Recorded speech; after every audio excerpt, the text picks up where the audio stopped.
तर आता स्वतः अमोल मिटकरींकडनं आपण या संदर्भातली त्यांची भावना काय आहे ते जाणून घेऊयात।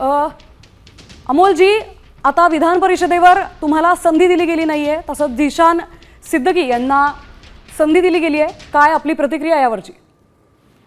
झिशान सिद्दीकी भाईंचं मनापासून पहिल्यांदा अभिनंदन करतो की पार्लमेंटरी बोर्डनी किंवा सुनेत्रा वहिनींनी अंतिम घेतलेला निर्णय आणि त्यावर चाललेलं त्यांच्या नावाचं शिक्कामोर्तब।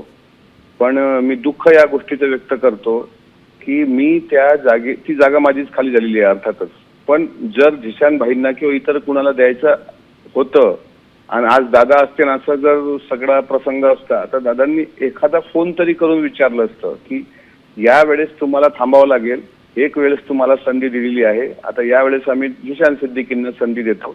पण तसं काहीच घडलं नाही।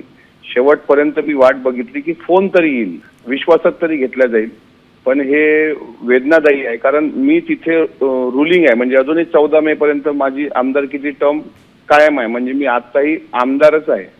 आणि अशा वेळेस ती आमदारकी झिशान सिद्दीकी साहेबांना देत असताना जर पक्षाच्या वरिष्ठ नेत्यांनी विचारातच घेतलं नसेल तर मग याला काय समजलं पाहिजे? दादांसोबत दादांसाठी लढा लढलो ही माझी चूक होती का? दादांच्या बाबत प्रश्न विचारले ही माझी चूक होती का?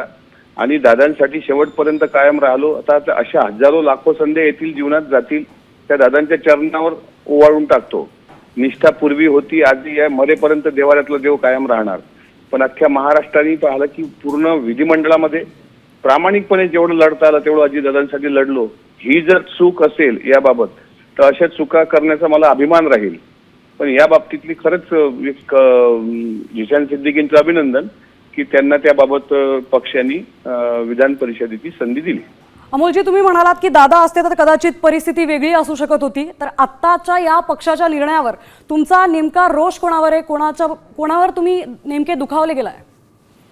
पार्लमेंटरी बोर्डनी बैठका घेतल्या, काल संध्याकाळी घेतली, काल सकाळी घेतली, सगळ्यांनी मीडिया समोर येऊन त्यांच्या बाबतीत बोलणं केलं। पण एखादा व्यक्ती जर त्या जागेवर असेल तर त्याला विश्वासात तर घेतलं पाहिजे, एखादा फोन तरी केला पाहिजे होता की बाबा हे तुम्हाला यावेळेस आम्ही थोडं थांबवतोय,